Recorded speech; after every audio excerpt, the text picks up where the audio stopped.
Bienvenidos a Morada del Miedo, donde cada sombra esconde un secreto. Si quieres seguir descubriendo las historias más aterradoras, no olvides dejar tu like y suscribirte. Así nunca te perderás una nueva pesadilla. En las colinas áridas de Oaxaca, donde el polvo parece quedarse suspendido en el aire y las casas de adobe resisten más por terquedad que por solidez, vivía la familia Ramos. No eran una familia numerosa.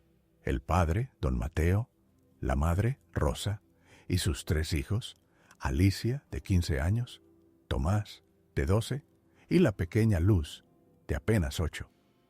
La casa se levantaba al borde del pueblo, a medio camino entre la última cantina y el viejo cementerio. Nadie recordaba quién había construido aquel terreno primero, pero todos coincidían en que los muros, agrietados y húmedos, parecían guardar un silencio demasiado espeso, como si absorbieran cada palabra, cada respiración. Don Mateo había heredado esas tierras después de la muerte de su padre. El hombre no hablaba de su infancia, ni de cómo había crecido entre esas paredes frías. A Rosa nunca le contó por qué había insistido en quedarse, cuando muchos vecinos preferían mudarse a las zonas más cercanas a la carretera. Ella lo aceptó en silencio, pero cada vez que el viento soplaba fuerte y se colaba por las rendijas del techo, sentía que la casa entera se estremecía como un animal que se despierta. Las noches eran lo peor. El pueblo dormía temprano, y desde la ventana de su cuarto, Alicia solía observar la oscuridad que envolvía los cerros. Algunas veces escuchaba pasos, aunque no había nadie. Otras, el crujido de la madera, como si alguien caminara sobre las tablas. Nunca se atrevía a decírselo a su padre. Don Mateo era un hombre duro, poco dado a supersticiones. Solo se limitaba a mirar a su hija con severidad si la sorprendía hablando de miedos infantiles. Pero Rosa lo sabía. Ella también despertaba con ese nudo en el estómago. La cocina, que debería ser un espacio cálido, amanecía cada día con un aire tenso, cargado, como si la comida se enfriara más rápido allí que en cualquier otro lugar. A veces, el agua en las ollas se enturbiaba de la nada. Una vez, al abrir la alacena, encontró una hilera de cucarachas muertas perfectamente alineadas, como si alguien las hubiera colocado así a propósito. Don Mateo lo atribuía a la falta de higiene y a los insectos del campo, pero Rosa no podía sacarse de la cabeza que todo aquello tenía un orden extraño, demasiado calculado. Una madrugada, Tomás se levantó llorando. Dijo que había soñado que alguien lo observaba desde la puerta de su habitación. Mateo lo reprendió, pero Rosa lo abrazó. Ella misma había sentido, en más de una ocasión, esa presión invisible en la espalda, como si alguien estuviera parado detrás de ella cuando cocinaba. Los días pasaban lentos. La familia trabajaba en el campo y vendía lo poco que cultivaban. El pueblo era pequeño y las noticias viajaban rápido. Algunos vecinos murmuraban que la casa de los Ramos no quería habitantes. Un viejo, sentado siempre a la sombra de la iglesia, llegó a decirle a Rosa que esas paredes guardaban memorias que no pertenecían a nadie. Ella evitaba escucharlo, pero en el fondo no podía ignorar cómo cada rincón parecía tener su propio pulso. Una tarde, mientras Rosa lavaba ropa en el patio, sintió que la tierra bajo sus pies temblaba levemente. Miró alrededor, pero no había nada, ni viento, ni pasos, ni movimiento alguno. El silencio era tan profundo que podía oír los latidos de su propio corazón. Cuando levantó la vista, vio a Alicia mirándola fijamente desde la ventana del segundo piso. La joven no decía nada, solo observaba, con una seriedad que no correspondía a su edad. Esa noche, Rosa soñó con la misma escena. ella en el patio y Alicia mirándola desde arriba, pero en el sueño los ojos de su hija eran negros, completamente negros. Durante las siguientes semanas, la rutina de la familia Ramos se volvió un ejercicio de resistencia silenciosa. Nadie hablaba en voz alta de lo que sentían, pero todos, en mayor o menor medida, percibían que la casa les respiraba encima. Alicia, la mayor, parecía ser la más afectada. Siempre había sido una niña seria, reservada, pero desde hacía un tiempo su carácter se endureció. Ya no se reía con sus hermanos, ni se quejaba de las largas caminatas al pozo de agua. Simplemente cumplía con las tareas en silencio. Rosa la observaba con inquietud. Había en su mirada algo distante, como si estuviera viendo más allá de las cosas, como si los ojos no miraran a la persona frente a ella, sino a un punto invisible detrás. Una tarde, Rosa la sorprendió parada en el pasillo, completamente quieta, mirando la pared descascarada. «¿Qué haces ahí, hija?», preguntó, intentando sonar natural. «Escucho», respondió Alicia sin girar la cabeza. «¿Qué escuchas?». La muchacha tardó unos segundos en contestar. «Las voces». Rosa sintió un escalofrío que le recorrió la espalda. La tomó del brazo y la sacudió con suavidad. Pero Alicia se dejó arrastrar sin oponer resistencia, como si apenas estuviera consciente. Cuando don Mateo llegó esa noche, Rosa intentó hablarle, pero el hombre la cortó con un gesto. «Son tonterías. La niña está creciendo. Ya sabes cómo son a esa edad. Inventan cosas para llamar la atención». Rosa quiso insistir, pero su esposo tenía ese modo seco de poner fin a las conversaciones que ella ya conocía demasiado bien. Los días siguieron. Tomás empezó a orinarse en la cama, algo que no le había ocurrido desde hacía años.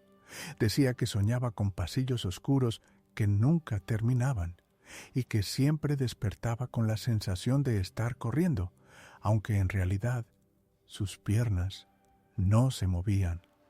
Luz, la pequeña, comenzó a hablar sola en el patio. Al principio, Rosa pensó que jugaba con muñecas invisibles, pero pronto comprendió que las respuestas de la niña eran demasiado pausadas, demasiado precisas, como si realmente alguien le estuviera contestando. «¿Con quién hablas, mi amor?», preguntó un día. «Con los que viven aquí», dijo Luz sonriendo, mostrando sus dientes de leche. Rosa sintió que la garganta se le cerraba. Las tensiones dentro de la casa crecían. El agua del pozo comenzó a salir turbia, con un sabor metálico que ni siquiera al hervir desaparecía del todo. Los vecinos del pueblo, acostumbrados a las sequías y a la dureza del campo, murmuraban cada vez más al cruzarse con Rosa en el mercado: «Ese lugar no quiere gente, señora. Ese terreno nunca debió habitarse». Ella fingía no escuchar, pero las palabras se le clavaban como espinas. Una noche, mientras Rosa intentaba dormir, escuchó a alguien caminar en el techo. Se levantó, convencida de que sería un animal, quizá un perro callejero, pero cuando salió al patio, lo único que encontró fue un silencio aplastante y la luna llena iluminando los muros agrietados. Entonces, un sonido metálico la hizo girar hacia el pozo. La cadena del cubo se movía sola, golpeando las paredes de piedra como si alguien estuviera tirando de ella desde el fondo. Rosa retrocedió, el corazón desbocado, y se encerró en la casa. No dijo nada al día siguiente, pero notó que Alicia la observaba con una intensidad que le resultaba insoportable, como si supiera exactamente lo que había visto. Los días se hicieron más pesados, cada minuto más denso. Don Mateo empezó a llegar tarde, pasando más tiempo en la cantina que con su familia. Se justificaba con que necesitaba descansar del trabajo en el campo, pero en realidad evitaba la casa. Rosa lo sabía. Él también sentía algo, aunque nunca lo admitiera. Una tarde, mientras los niños estaban en la escuela y Mateo en el campo, Rosa decidió limpiar el desván, un lugar al que casi nunca subían. El aire allí era sofocante, lleno de polvo y telarañas. Revisando entre viejos muebles y cajas olvidadas, encontró una maleta de cuero, cubierta por una capa gruesa de tierra. La abrió con dificultad y descubrió en su interior ropa de hombre, antigua, manchada de humedad, y un cuaderno de tapas duras. El cuaderno estaba lleno de anotaciones desordenadas. Al principio Rosa no entendió nada. Frases cortas, garabatos, números tachados, pero en varias páginas aparecía una misma frase, escrita una y otra vez con una caligrafía crispada. La casa no olvida. Rosa cerró el cuaderno con las manos temblorosas. No sabía a quién había pertenecido ni por qué estaba allí, pero algo en esa insistencia la hizo sentir un frío profundo en el pecho. Cuando esa noche se lo quiso mostrar a Mateo, el cuaderno había desaparecido. La maleta estaba vacía, como si nunca hubiera contenido nada. No durmió en toda la noche y, cuando por fin amaneció, vio a Alicia en el patio, parada frente al pozo, mirando hacia adentro con una calma perturbadora. El calor del verano cayó sobre el pueblo como un peso insoportable. Las paredes de la casa de los Ramos se calentaban durante el día y por la noche devolvían un aire sofocante que hacía imposible dormir. Pero lo que más incomodaba no era el calor, sino esa sensación constante de estar siendo observados. Rosa empezó a notar que los silencios de Alicia se convertían en algo más inquietante. La muchacha pasaba horas en el patio, cerca del pozo, o de pie frente a las paredes desconchadas del pasillo. Algunas veces murmuraba palabras ininteligibles, como si hablara en un idioma que Rosa no reconocía. «Hija, ¿qué dices?», preguntaba ella, intentando sonar firme. Alicia la miraba fijamente y respondía con un tono plano. «Nada, mamá, solo pienso». Pero Rosa sabía que no era verdad. Tomás, por su parte, empeoraba. Ahora se despertaba gritando, con marcas en los brazos, como si se hubiera rascado hasta lastimarse durante el sueño. Cuando Rosa intentaba calmarlo, él lloraba y decía: «Es que no me dejan correr, mamá. Me agarran, me jalan de los pies». Don Mateo se negaba a escuchar. Su manera de huir del miedo era el alcohol, y cada noche regresaba más callado, más ajeno. Una de esas noches, mientras Rosa lo esperaba despierta, se atrevió a preguntarle: «¿Por qué heredaste esta casa, Mateo? Nunca me contaste». El hombre la miró con cansancio y respondió: «Porque era mía, siempre fue mía, y aquí vamos a quedarnos». No hubo más explicaciones. Rosa comprendió que no obtendría nada de él. Al día siguiente, al abrir la ventana de la cocina, encontró algo que la hizo soltar un grito. Sobre la mesa de piedra del patio, perfectamente alineadas, había 4 piedras lisas, cada una con un nombre grabado torpemente: Mateo, Rosa, Alicia, Tomás. La de Luz no estaba. Corrió hacia la habitación de la niña y la encontró sentada en el suelo, dibujando con crayones. Estaba haciendo figuras de casas, una detrás de otra, todas iguales, con ventanas negras. «¿Quién hizo eso afuera?», preguntó Rosa, señalando hacia el patio. «Ellos», respondió Luz sin dudar. «Pero dijeron que yo todavía no». Rosa sintió que las piernas le flaqueaban. Intentó contarle a Mateo, pero él, como siempre, se negó a escuchar. Esa noche, sin embargo, Rosa notó que él no podía dormir. Se levantaba, caminaba por la casa en silencio, como si buscara algo. A la mañana siguiente tenía los ojos enrojecidos y la mandíbula apretada. No dijo nada, pero ya no podía ocultar que también estaba quebrándose. El calor continuaba, y con él llegaron los olores. Al principio era un hedor leve, como a humedad rancia, pero pronto se volvió insoportable. Un tufo metálico y agrio que impregnaba la cocina y el pasillo. Rosa buscó ratas muertas, nidos de insectos, cualquier cosa, pero no encontró nada. El olor aparecía y desaparecía sin explicación. Una tarde, mientras barría el patio, escuchó un sonido hueco bajo sus pies. Se agachó y golpeó la tierra. Sonaba como si hubiera un espacio vacío debajo. Recordó la maleta desaparecida, el cuaderno con aquella frase repetida, y se le heló la sangre, el pozo, los muros, ahora el suelo. Todo parecía guardar algo que no debía salir. Esa noche, Alicia entró al cuarto de sus padres sin tocar la puerta. Estaba pálida, con el cabello pegado al rostro por el sudor. «Ya casi está», dijo con voz tranquila. «¿Qué cosa, hija?», preguntó Rosa aterrada. «Que la casa recuerde», y se marchó antes de que alguien pudiera detenerla.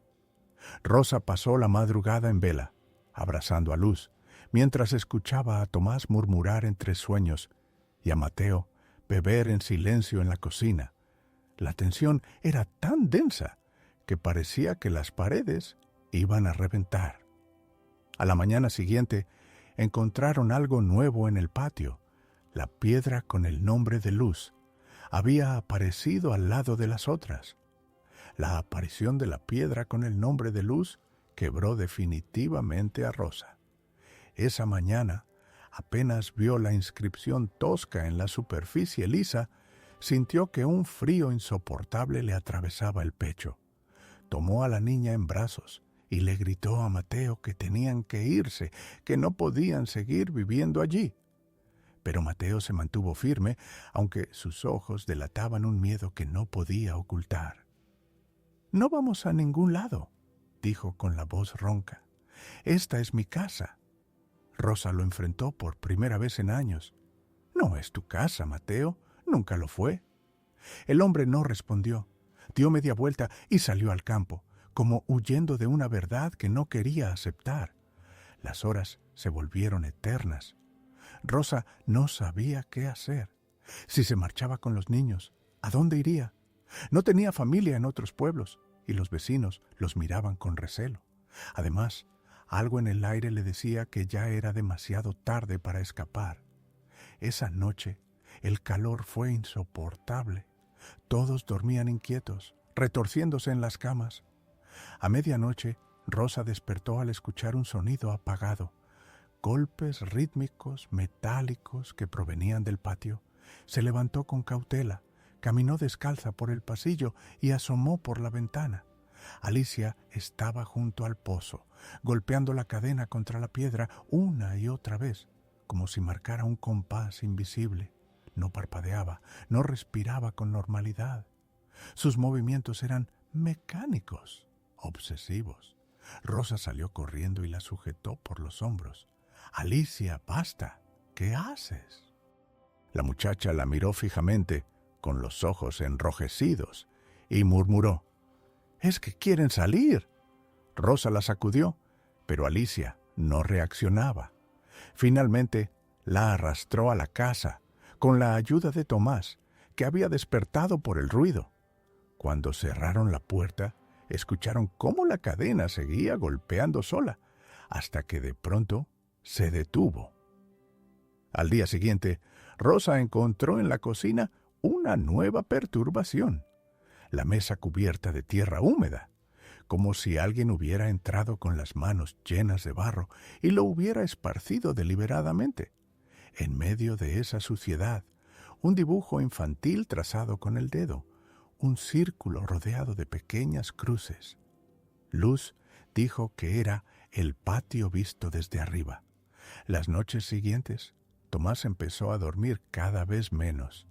Se quedaba sentado en la cama, con los ojos abiertos, sudando, como si temiera cerrar los párpados. Una madrugada, Rosa lo encontró llorando en silencio. «¿Qué pasa, hijo?», preguntó, acariciándole el cabello. «Me llaman», susurró él. «Desde abajo. Dicen mi nombre». Rosa sintió que se desmoronaba. Intentó rezar, pero las palabras le salían secas, como si la garganta le negara la voz. Mateo, cada vez más ausente, comenzó a beber desde la mañana. Su rostro se endureció como si cargara un peso invisible. Un día, con la mirada perdida, le confesó a Rosa. Cuando era niño, escuchaba lo mismo. Mi padre también lo escuchaba. Nunca se lo conté a nadie. Ella lo miró horrorizada. «¿Y aún así nos trajiste aquí?». Mateo no respondió. Se limitó a bajar la vista, avergonzado. La confesión fue suficiente para Rosa.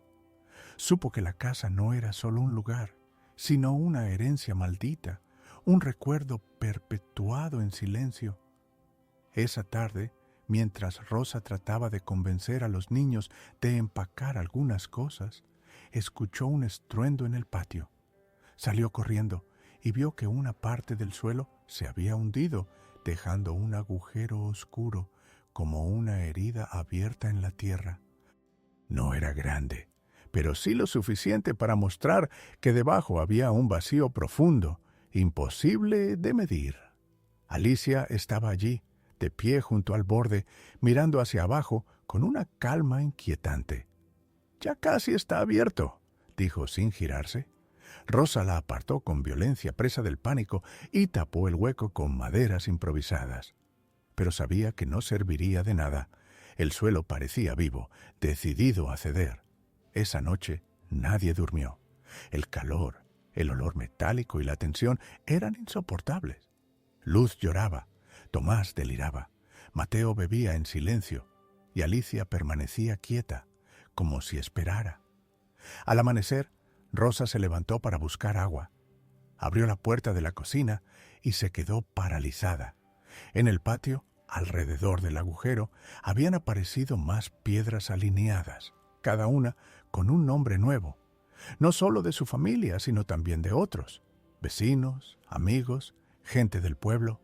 Los nombres se multiplicaban y, al final de la fila, una piedra en blanco, esperando. El agujero en el patio cambió la rutina por completo. Nadie podía acercarse sin sentir un mareo extraño, como si la tierra misma exhalara un aire pesado desde sus entrañas. Rosa trató de cubrirlo con más tablas, piedras, hasta con costales de maíz. Pero cada mañana amanecía un poco más grande, como si se tragara lentamente todo lo que lo rodeaba. Los niños lo evitaban, menos Alicia. Ella parecía atraída, casi hipnotizada. Pasaba horas sentada junto al borde, murmurando frases que Rosa no alcanzaba a escuchar. A veces sonreía con una dulzura perturbadora, como si conversara con alguien muy querido. «¿Qué haces ahí?», le gritó Rosa un día, furiosa. «Escucho cómo nos llaman», respondió Alicia sin apartar la vista del vacío. Rosa la arrastró a la casa, pero la niña no puso resistencia. Caminaba dócilmente, aunque con una expresión satisfecha, como si supiera que el agujero crecería de todos modos. Tomás, cada vez más débil, dejó de asistir a la escuela. No dormía, apenas comía. Se pasaba el día temblando, con los ojos rojos, y en ocasiones hablaba como si no fuera él mismo. «Dicen que es mejor abajo, que allá ya no hay calor ni hambre». Rosa se desesperaba. Intentaba cuidar a los tres, pero su cuerpo ya no resistía. El calor, el olor a metal oxidado que impregnaba todo y la tensión insoportable la estaban destruyendo.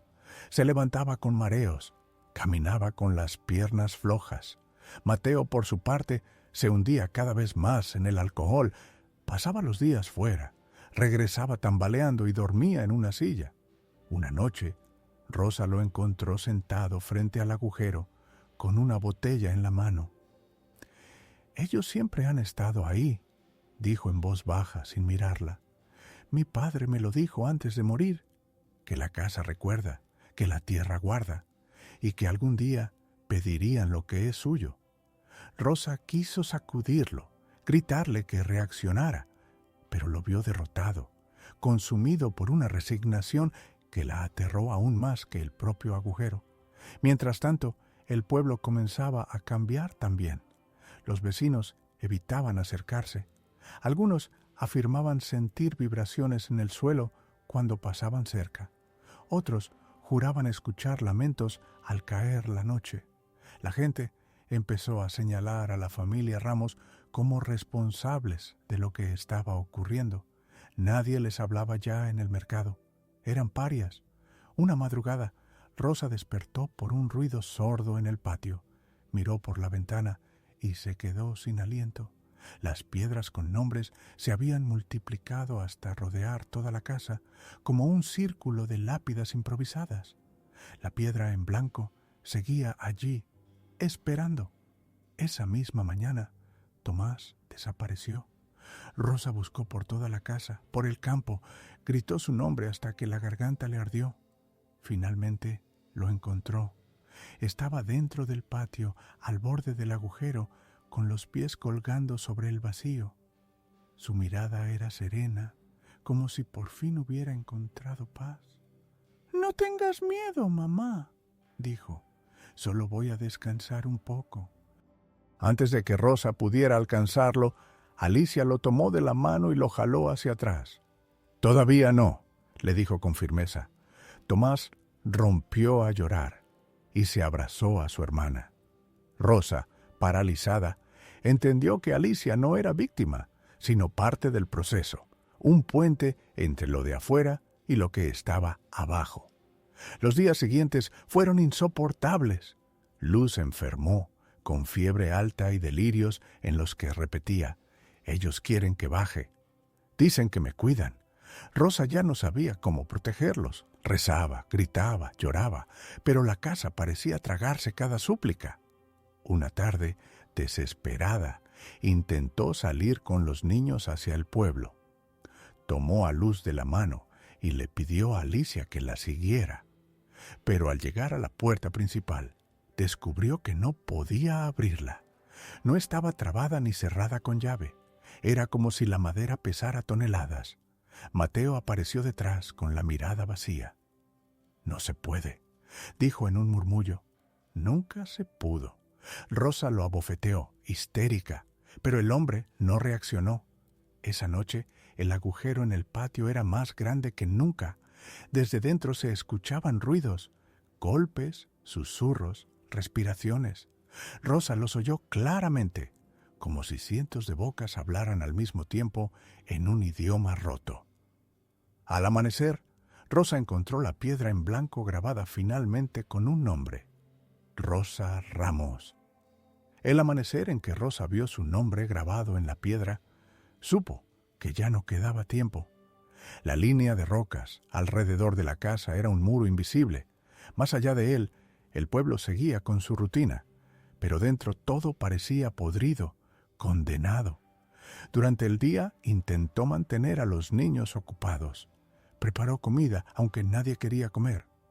Cantó canciones a Luz, que apenas respondía entre fiebre y delirio. Tomás se quedó recostado en el suelo, agotado, murmurando frases que no tenían sentido. Y Alicia, siempre vigilante, se sentó en el patio, junto al agujero, como si cuidara una puerta que debía mantenerse abierta. Al atardecer, Mateo apareció tambaleando, con los ojos enrojecidos. No llevaba su sombrero ni la botella de siempre. Solo entró, se paró en medio de la cocina y dijo: «Ya está decidido». Rosa lo miró, temblando. «¿Qué decidiste, Mateo?» «No yo, ellos.